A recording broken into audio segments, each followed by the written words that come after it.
La mañana empezó más tranquila de lo habitual, como si el barrio estuviera en un estado de calma. La lluvia de la noche anterior aún goteaba por las canaletas y el aire olía a metal, como siempre, a algo importante. Laura se quedó en el umbral unos segundos antes de girar la llave y abrir. El sonido de la calle se colaba, mezclado con el murmullo de las gotas que caían de los cables eléctricos. Y entonces lo vio. Justo en el centro de la alfombra, una caja de cartón, sin etiqueta, remitente ni aviso. Parecía haber sido colocada con cuidado, de forma que no pudiera ignorarse. El corazón de Laura se aceleró de inmediato. No tenía sentido, nadie conocía su horario y no esperaba ninguna entrega. El pasillo estaba desierto. Laura dio 2 pasos hacia adelante, asomándose para ver si alguien bajaba las escaleras, pero no se oían pasos, solo el eco lejano de una radio que sonaba en algún apartamento. Un escalofrío le recorrió la nuca. Se volvió hacia la caja y se agachó. Era ligera, demasiado ligera para su tamaño. Entró rápidamente en la casa, cerró la puerta con llave y dejó la caja sobre la mesa. Por un instante se quedó mirándola, como si fuera un animal a punto de moverse. Su respiración se aceleró, su pecho se oprimió. Agarró unas tijeras y cortó la cinta. El sonido agudo de la cuchilla contra el papel pareció resonar en el apartamento vacío. Al levantar la tapa, se desprendía un olor a polvo y papel viejo. Dentro había recortes de periódico amarillentos, un fajo de fotografías en blanco y negro, una pequeña llave plateada grabada con las letras Nascente 14 y, en el fondo, una cinta de casete con una etiqueta numerada 44. El último objeto era una nota manuscrita con tinta descolorida. Si quieres saber quién era realmente Lidia, sigue las pistas. Café Luar 19C0H. Laura leyó y releyó aquellas palabras. El nombre de Lidia parecía tener el poder de detener el tiempo. Habían pasado 15 años desde la última vez que lo había oído en voz alta. 15 años desde la desaparición de su prima, que había sido como una hermana mayor. La familia había convertido el tema en tabú. Cuando alguien se atrevía a preguntar, las respuestas eran cortas y evasivas. La versión oficial era que Lidia se había escapado de casa y nunca más se supo de ella. Pero Laura recordaba la expresión de su madre el día que todo ocurrió, cómo lloró escondida en el baño, y siempre presentía que había algo mucho más grande tras el silencio. Se sentó en el sofá con la nota en la mano. Se le revolvió el estómago. ¿Quién habría dejado eso? ¿Por qué ahora? Y lo más importante, ¿quién iba a saber que todavía pensaba en Lidia cada noche antes de dormir? El día se hizo interminable. Laura intentaba trabajar, pero no podía concentrarse.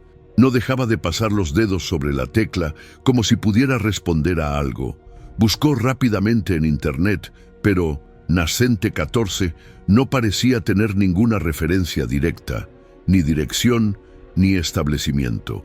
Solo un nombre que sonaba a contraseña.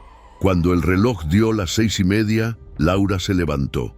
Se puso un abrigo oscuro, se recogió el pelo en un moño rápido y se guardó la nota y la llave. De camino al Café Luar, las calles parecían más estrechas y cada faro reflejado en los charcos daba la impresión de que la seguían. El Café Luar era pequeño y viejo, uno de esos lugares que parecen sobrevivir gracias a su terquedad. Las mesas de madera estaban marcadas por el paso del tiempo y el aire olía a café recién hecho con un toque de humo de cigarrillo. Laura entró lentamente, mientras sus ojos se acostumbraban a la luz amarillenta, y eligió una mesa en un rincón, desde donde podía ver la puerta. Apenas había tocado la taza que le había traído el camarero cuando oyó que se abría la puerta y sonaba la campanilla sobre ella. Entró un hombre con un abrigo empapado por la llovizna. Se quitó la capucha, revelando un rostro cansado pero firme. Se acercó lentamente, como respetando el espacio de alguien que podría huir en cualquier momento. «¿Laura Esteves?», preguntó en voz baja. Ella simplemente asintió. «Soy Mateo». Sacó una silla y se sentó. Investigaba la desaparición de Lidia antes de que nacieras. Ahora alguien ha decidido reabrir ese caso. Mateo sacó una carpeta delgada de su mochila y la puso sobre la mesa. Fotografías, copias de documentos antiguos y un plano de un edificio llamado Club Aurora. Fue el último lugar donde vieron a Lidia. Pasó el dedo por la imagen. Está abandonado desde los años 90, pero si queremos respuestas, ahí es donde debemos ir. Laura respiró hondo. Su corazón latía con fuerza. ¿Por qué yo?, preguntó, sin darse cuenta de que su voz había salido más fuerte de lo que pretendía. Porque tu nombre está en los documentos. Mateo la miró a los ojos. Y porque alguien confía en ti para terminar lo que empezaste. Se hizo un silencio denso entre ellos. Laura miró la nota en su bolsillo. Podría negarse, fingir que nunca había visto esa caja, pero sabía que eso no la dejaría en paz. Unas horas después, los dos estaban en el coche de Mateo, conduciendo por las calles casi desiertas hacia el Club Aurora. La puerta oxidada crujió al abrirse, revelando el patio cubierto de maleza. El edificio principal era una sombra alta contra el cielo nocturno. Sus ventanas rotas parecían ojos observadores. ¿Listos?, preguntó Mateo. Laura tragó saliva y asintió. Entraron. El sonido de sus pasos resonó en el suelo de madera y el aire era húmedo y rancio. Había muebles viejos cubiertos de sábanas, retratos polvorientos y un piano roto en un rincón. Laura recorrió las paredes con la mano, como si percibiera la historia que se escondía en ellas. Entonces encontraron una puerta cerrada. Mateo sacó una pequeña palanca del baúl y con esfuerzo logró romper la cerradura. La puerta se abrió con un fuerte crujido que pareció despertar a todo el edificio. Detrás de ella una habitación oscura. En el centro, una trampilla de madera. Laura se acercó lentamente con el corazón latiéndole con fuerza. Cuando Mateo levantó la tapa, se oyó un crujido prolongado y se elevó el olor a tierra fría. ¿De verdad quieres ver qué hay ahí dentro?, preguntó levantando la linterna. Laura respiró profundamente y asintió. Si regreso ahora, pasaré el resto de mi vida preguntándomelo. Las escaleras descendían a un estrecho sótano. Las paredes eran de ladrillo húmedo y la luz de la linterna proyectaba sombras que parecían moverse. Cada escalón crujía como si gritara. Laura sintió que todo su cuerpo se tensaba como si cruzara un umbral invisible. Al fondo, vieron una puerta de hierro, y lo que había tras ella lo cambiaría todo. Mateo volvió a girar la manija de la puerta de hierro, pero parecía pegada al marco, como si décadas de óxido hubieran decidido sellar el secreto para siempre. Apoyó el pie en el escalón y usó la palanca con más fuerza. El sonido metálico reverberó por el sótano, resonando como un trueno en un espacio pequeño y sofocante. Laura sintió que se le erizaba la piel de pies a cabeza. El silencio que siguió fue tan denso que casi podía oír su propia sangre correr. Finalmente, con un chasquido seco, el pestillo cedió. La puerta se abrió unos centímetros, dejando escapar una ráfaga de aire húmedo y viciado, con olor a moho y papel olvidado. Laura se tapó la nariz instintivamente con la manga del abrigo, pero siguió a Mateo, incapaz de resistir la tentación de ver qué había dentro. La linterna de Mateo atravesó la oscuridad, revelando una pequeña habitación con paredes de hormigón visto, techo bajo y suelo polvoriento. Cada partícula parecía brillar en el haz de luz, como nieve suspendida en el aire. En un rincón, una estantería metálica oxidada se inclinaba, llena de carpetas manchadas por el paso del tiempo. Un reloj antiguo, sin manecillas, colgaba de la pared, como si el tiempo se hubiera detenido. En el centro, sobre una mesa polvorienta, había una cinta de casete. Laura se acercó lentamente, con el corazón acelerado a cada paso. Era idéntica a la que había recibido en el paquete, con la misma letra oblicua y la marca 44 en tinta azul. No puede ser una coincidencia, susurró, sintiendo un escalofrío recorrer su columna. Mateo examinó la mesa y encontró una grabadora portátil vieja, con el cuerpo de plástico amarillento por el tiempo. Probó las pilas, giró las perillas y, para su sorpresa, el aparato hizo clic y se encendió la luz roja. Miró a Laura como preguntándole si estaban listos para lo que estaba por venir. Ella asintió. El siseo inicial llenó la habitación y por un instante Laura consideró rendirse, colgar y salir corriendo. Pero entonces surgió una voz, baja y temblorosa, llena de miedo. Si alguien está escuchando esto, es porque finalmente decidieron buscar. Intentarán borrarlo todo, como me hicieron a mí. No confíen en nadie del Club Aurora, no confíen en Navarro. Y si encuentran la llave, vayan a Nascente 14. Ahí empezó todo. Ahí fue donde dejé de tener miedo. Laura sintió un escalofrío en todo el cuerpo. La voz era inconfundible. No era una grabación cualquiera. Era Lidia, la prima que había desaparecido años atrás, aquella cuya ausencia había dejado un vacío en la familia.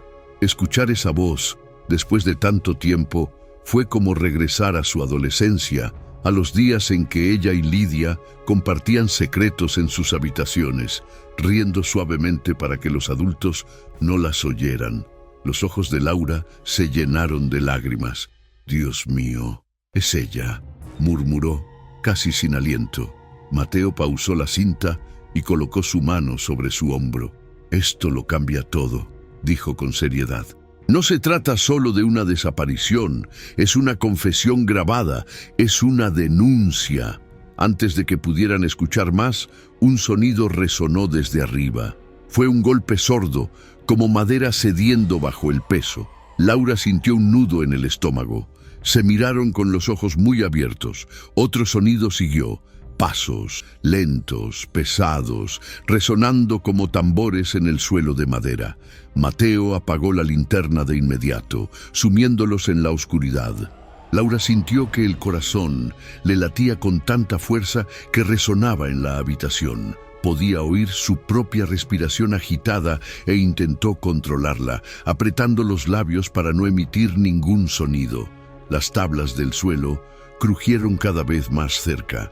El sonido de algo metálico, quizás una llave girando en una puerta, se mezcló con el sonido de la lluvia afuera. Laura sintió una oleada de calor que le recorrió el cuerpo. «No somos los únicos aquí», susurró Mateo, apenas audible. La tomó de la mano y los condujo a un rincón oscuro, donde había un pequeño pasillo lateral, apenas lo suficientemente grande para 2 personas. Los pasos continuaron, acercándose cada vez más, hasta que una tenue luz, probablemente de otra linterna, comenzó a descender por las escaleras. «Vete», dijo Mateo empujando a Laura. Ahora, atravesaron el estrecho pasadizo que olía a óxido y humedad, y salieron por una puerta de servicio en la parte trasera del edificio. La verja que daba al patio estaba bajada, lo que les facilitó la huida. Corrieron bajo la lluvia ligera, con los zapatos hundiéndose en el barro. Laura sentía el corazón acelerado y las manos temblorosas. Al llegar al coche, Mateo arrancó el motor y aceleró, sin encender las luces, para no llamar la atención. Por el retrovisor, Laura vio aparecer una sombra en la puerta trasera del edificio, pero pronto se perdió en la oscuridad. Durante el camino, nadie dijo nada. Solo el sonido de los limpiaparabrisas cortando el agua, el motor del coche y un trueno lejano. Laura sostenía la grabadora como si fuera lo único que importaba. «¿Quién más sabe sobre esto?», preguntó finalmente, con la voz quebrada. «Si Lidia tenía razón, hay más gente involucrada», respondió Mateo sin apartar la vista del camino. «Y no se detendrán solo por curiosidad». Llegaron al pequeño apartamento que Mateo usaba como oficina, un espacio oculto en un viejo edificio del centro. Dentro el aire olía a café rancio y polvo de periódico. Mateo encendió una lámpara tenue y las paredes estaban cubiertas de recortes, fotografías y notas pegadas con alfileres, formando una red de conexiones. Laura se quedó quieta un momento, asimilándolo todo.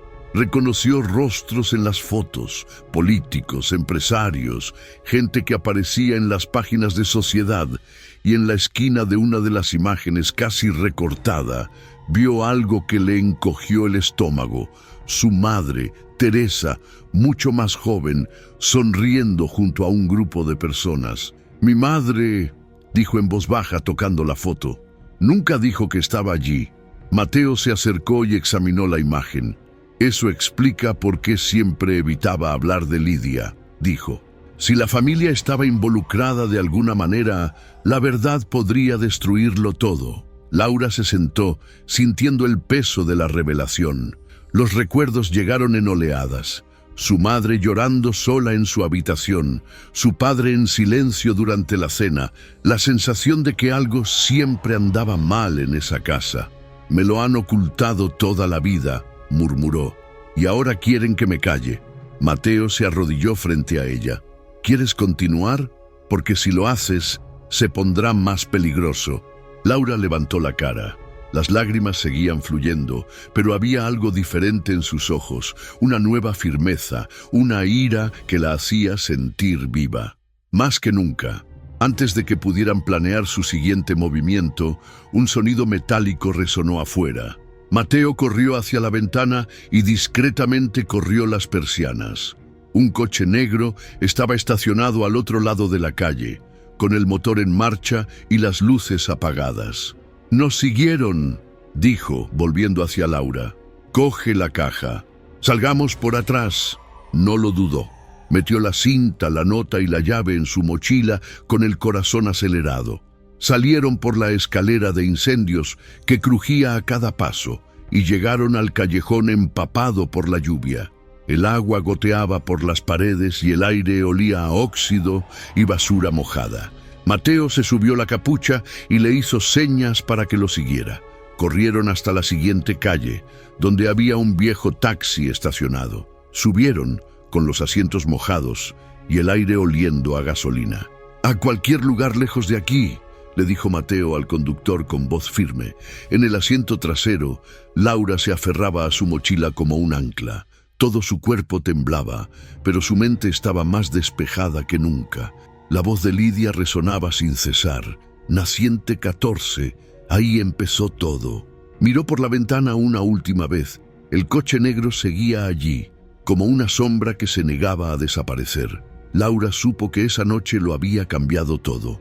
Ahora no se trataba solo de descubrir la verdad, sino de sobrevivir para contarla. La lluvia de la noche anterior aún se filtraba por las alcantarillas cuando Laura y Mateo llegaron a la pequeña estación de autobuses al amanecer. El cielo estaba gris y pesado, como si cargara en sus nubes la misma opresión que ella sentía en el pecho. Su mochila pesaba más que nunca, no por su contenido, sino por la certeza de que dentro había algo que muchos querían recuperar, costara lo que costara. Mateo compró 2 billetes para el campo sin mirar atrás, eligiendo la primera ruta que los llevaría fuera de la ciudad. Se sentaron en la parte trasera del autobús, desde donde podían observar las llegadas y salidas.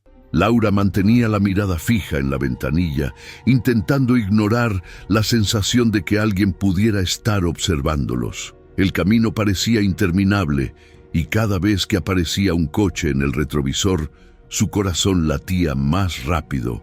Cuando finalmente llegaron al pueblo marcado en el mapa como Naciente 14, el lugar parecía congelado en el tiempo. Casas sencillas de madera, calles de tierra mojada y un olor a tierra húmeda mezclado con madera quemada. No había señales, solo una gasolinera abandonada y una pequeña tienda. ¿Es esto?, preguntó Laura, mirando el mapa con incredulidad. «Si la grabación fue correcta, aquí empezó todo», respondió Mateo, ajustándose la chaqueta y caminando hacia el almacén. Dentro, el aire estaba cargado de polvo.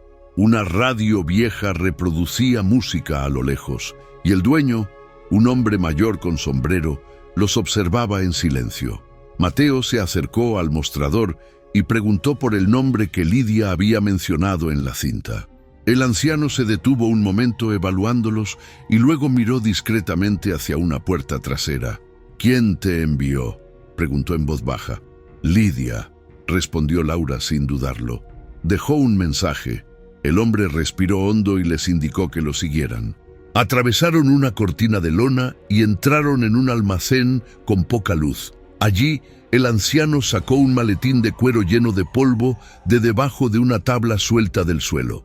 «No guardé esto», dijo, entregándole la carpeta a Laura. «Pero si encontraste el mensaje, ahora es tuyo». Laura abrió la carpeta y encontró recortes de periódico, actas de reuniones, fotografías antiguas y una lista de nombres. En la esquina de una de las páginas aparecía de nuevo el nombre de su madre, encerrado en un círculo rojo. Se le revolvió el estómago. «Ella lo sabía», murmuró, sintiendo que le flaqueaban las piernas. Lo supo desde el principio. Mateo hojeó los papeles con cuidado, analizando cada detalle. Entre ellos, había un mapa que indicaba un almacén cerca del río. Junto al mapa, una nota con letra temblorosa. «Transporte, 14 de marzo. Silencio». «Ahí es donde tenemos que ir», dijo Mateo guardándose el mapa en el bolsillo. «Pero hay que tener cuidado». Al salir del almacén, el pueblo parecía más tranquilo que antes. Laura sintió que alguien la observaba desde detrás de las cortinas. Un perro ladró a lo lejos y aceleró el paso. Al llegar a la orilla del río, vieron el almacén, un edificio de metal con ventanas rotas y portones oxidados. Mateo observó los alrededores antes de acercarse. Con cada paso, el crujido de la grava parecía demasiado fuerte. Empujó la puerta lateral, que crujió como si gritara para que todo el pueblo la oyera. Dentro reinaba la oscuridad. Pilas de cajas cubiertas de polvo formaban pasillos estrechos. El aire olía a óxido y aceite viejo. Laura pasó la linterna por las paredes y vio huellas de manos y arañazos en la madera, como si alguien hubiera intentado escapar. «Usaban este lugar para almacenar gente», dijo Mateo con voz grave. Este era un punto de tránsito. Laura tragó saliva con dificultad. Le ardía la garganta al imaginar a Lidia allí, atrapada, esperando algo que nunca llegó. De repente, un sonido metálico resonó afuera. Un motor arrancó y 2 faros iluminaron las ventanas destrozadas. Laura y Mateo se miraron y apagaron sus linternas. «Detrás de las cajas, rápido», susurró. El sonido de pasos resonó dentro del almacén. Laura contuvo la respiración. Podía oír 2 voces masculinas hablando en voz baja, caminando entre las cajas. Cada paso aceleraba aún más su corazón. Una linterna iluminó el pasillo donde se escondían. Laura sujetó el brazo de Mateo, rezando para que no los descubrieran. Por un instante, la luz se detuvo en la pila de cajas, como si alguien hubiera presentido algo. Pero luego se movió al otro lado y los pasos comenzaron a alejarse. «Tenemos que irnos ya», dijo Mateo, casi en silencio. Caminaron hasta la puerta trasera y la abrieron con cuidado. La lluvia volvía a caer, fina y gélida. Corrieron por el terraplén hasta llegar a la carretera, donde se escondieron detrás de un camión abandonado. Laura temblaba de pies a cabeza, pero apretaba su maletín contra el pecho como si fuera lo más importante del mundo. «Saben que estamos aquí», dijo con la voz quebrada. «Sí», respondió Mateo, «y eso significa que estamos más cerca que nunca de la verdad». El sonido del motor de su coche acercándose los hizo correr hacia el camino de tierra y subir al primer autobús que pasó. Laura se sentó atrás, jadeando, mientras veía cómo el almacén se alejaba por la ventana. El autobús avanzaba a trompicones y ella mantenía la vista fija en el maletín. Dentro estaba la clave de todas las respuestas y también de todos los peligros que la acechaban. En el banco junto a ella, Mateo mantenía la mano cerca de su abrigo, donde escondía algo metálico. Laura notó el gesto y sintió un escalofrío. Ya no había lugar para la ingenuidad. «¿Estás preparado para lo que venga?», preguntó, rompiendo finalmente el silencio. «Siempre», respondió sin dudarlo. pero tú también necesitas serlo. Laura respiró hondo y contempló el camino. Con cada kilómetro que pasaba, sentía que dejaba atrás la vida que conocía y se acercaba a algo mucho más grande, mucho más peligroso. Pero en su interior una llama comenzaba a crecer y no estaba dispuesta a extinguirla. El amanecer trajo un cielo pesado, casi metálico, como si el mundo mismo estuviera suspendido ante una tormenta. Laura y Mateo se bajaron del autobús en una gran ciudad portuaria, donde pasaban camiones cargados de contenedores y el sonido de bocinas y cadenas metálicas resonaba por todas partes. El olor a sal mezclado con aceite quemado les invadió los pulmones. Mateo había logrado contactar con Mara, una periodista independiente a la que conocía de investigaciones anteriores. Se encontraron con ella en un pequeño café donde el tintineo de las tazas y el sonido del molinillo de café ahogaban la conversación.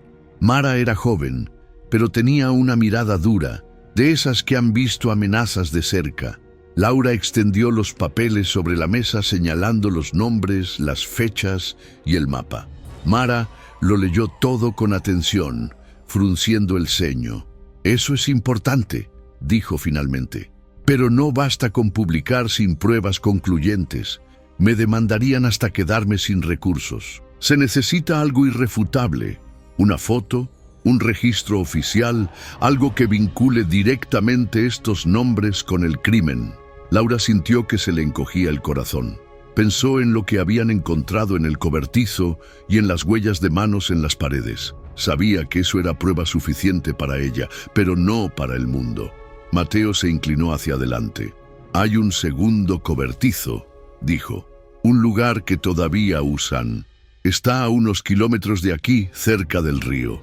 Mara los miró a ambos, evaluando el riesgo. «Si van allí, tomen esto», dijo, entregándoles una pequeña cámara de bolsillo. «Quiero grabar. Si no regresan, lo publicaré. Pero no puedo prometer que la policía actúe con la suficiente rapidez». Afuera, la llovizna caía de nuevo, aplastándole el cabello a Laura contra la frente. Sintió un escalofrío que le recorrió la espalda, pero no retrocedió. Ya no se trataba solo de Lidia, se trataba de todas las demás voces que nunca se escuchaban. De camino al almacén, pidieron prestado un coche a un contacto de Mateo.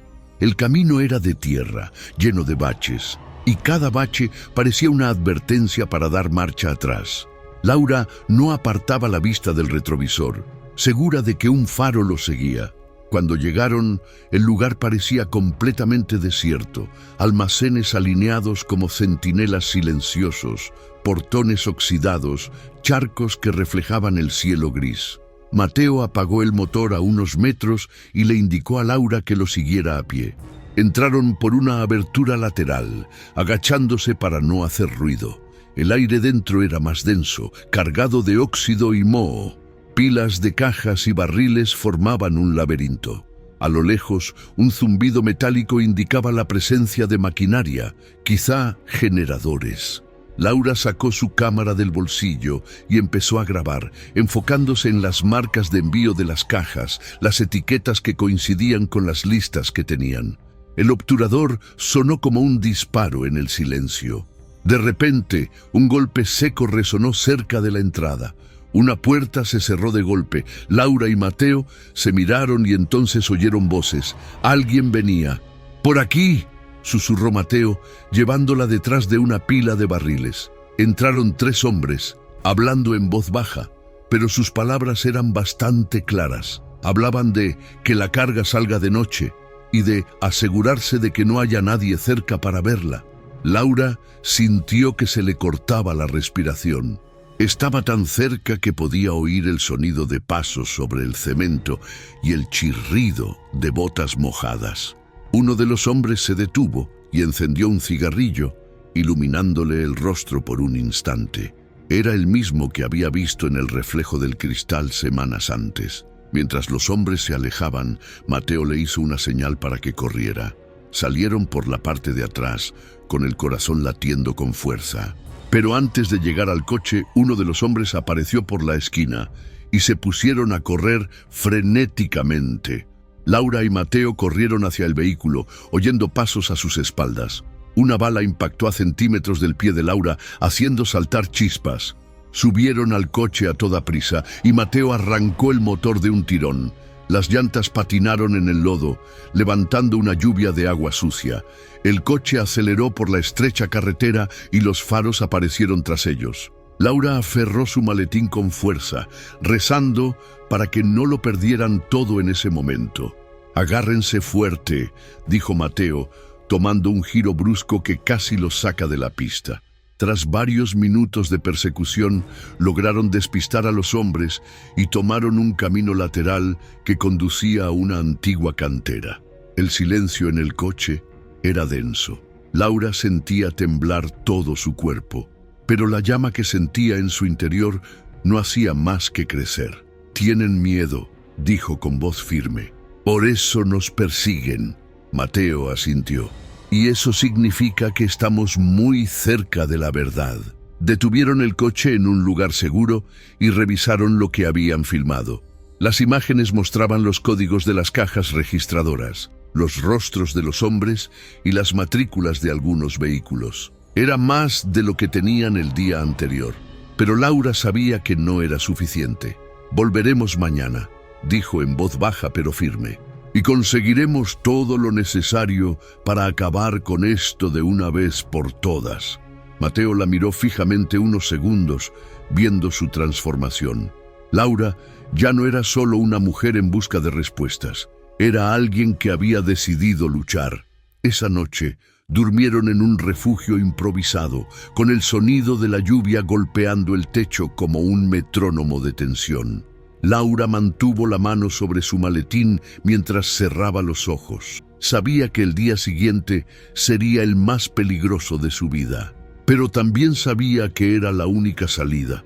El día amaneció con un cielo plomizo, pesado y silencioso. Laura se despertó antes del amanecer, sintiendo el frío suelo de hormigón bajo sus pies. Mateo ya estaba de pie, preparando el coche para el último tramo. El silencio entre ellos no era de miedo, sino de determinación. Sabían que no habría una segunda oportunidad. El camino de tierra que conducía al cobertizo parecía más estrecho que la noche anterior. Cada árbol, cada valla parecía observarlos. Laura sostenía la cámara de Mara en la mano, lista para grabar cualquier cosa. Sentía un sudor frío correr por su espalda a pesar del viento cortante. Cuando llegaron, la puerta estaba cerrada, pero había huellas frescas de neumáticos en el barro. Mateo estacionó el auto a una distancia prudencial. «Iremos a pie», dijo, cogiendo la palanca que habían usado el día anterior. El sonido del candado al ser forzado resonó en el aire húmedo. El almacén estaba oscuro, salvo por una hilera de lámparas colgantes que proyectaban largas sombras sobre el suelo de hormigón. Laura olía a óxido y gasolina, como si el lugar fuera un cuerpo a punto de exhalar su último aliento. En el centro del espacio encontraron una gran lona. Laura dudó un segundo antes de retirarla. Debajo yacían cajas abiertas, documentos y lo que le revolvió el estómago, restos humanos cuidadosamente cubiertos en bolsas negras. El silencio que siguió fue casi insoportable. Mateo tomó fotos rápidamente y Laura filmó cada detalle. Fue suficiente evidencia para desmantelar toda la red, pero antes de que pudieran irse, oyeron el sonido de un motor acercándose. «Están aquí», susurró Mateo. La puerta del almacén se abrió de una patada. Entraron 4 hombres armados. Laura y Mateo se escondieron tras una pila de cajas, con el corazón latiendo a 1000. Uno de los hombres gritó órdenes y el eco de pasos comenzó a resonar en el espacio. Mateo le indicó a Laura que se arrastrara hasta la salida lateral. Ella se arrastró por el suelo frío, apretando la cámara contra el pecho, pero uno de los hombres la vio y disparó. La bala rebotó en una viga metálica, esparciendo chispas. Laura corrió, resbalando en el barro. Afuera, la lluvia empezó a caer con fuerza, convirtiendo el terreno en un pantano. Laura y Mateo corrieron hacia el coche, pero otro vehículo les bloqueó el paso. Estaban rodeados. Entonces, el sonido de las sirenas resonó en el aire. Coches de policía y camionetas de una ONG colaboradora aparecieron en la carretera, con sus luces destellando como faros de esperanza.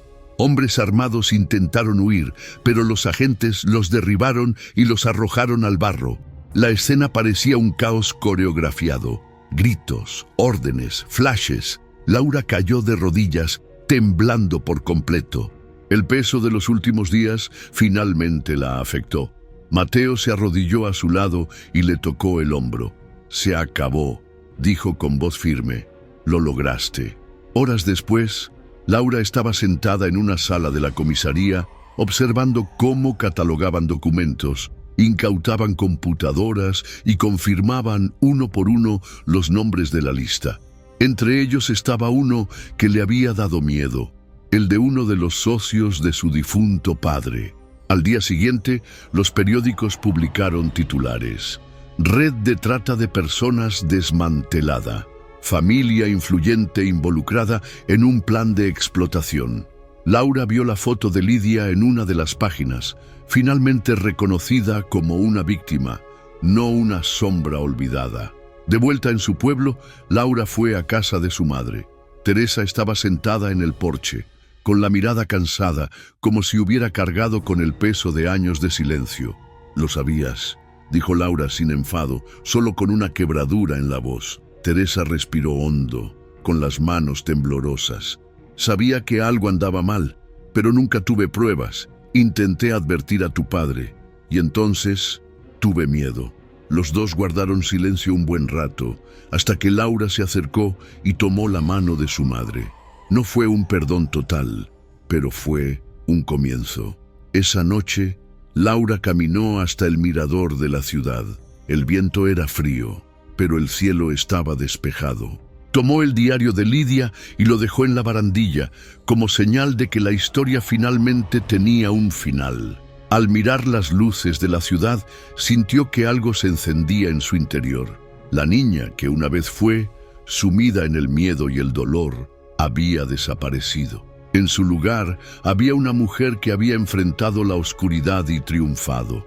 Laura cerró los ojos, respiró profundamente y susurró: «Ahora estás en paz, Lidia, y yo también».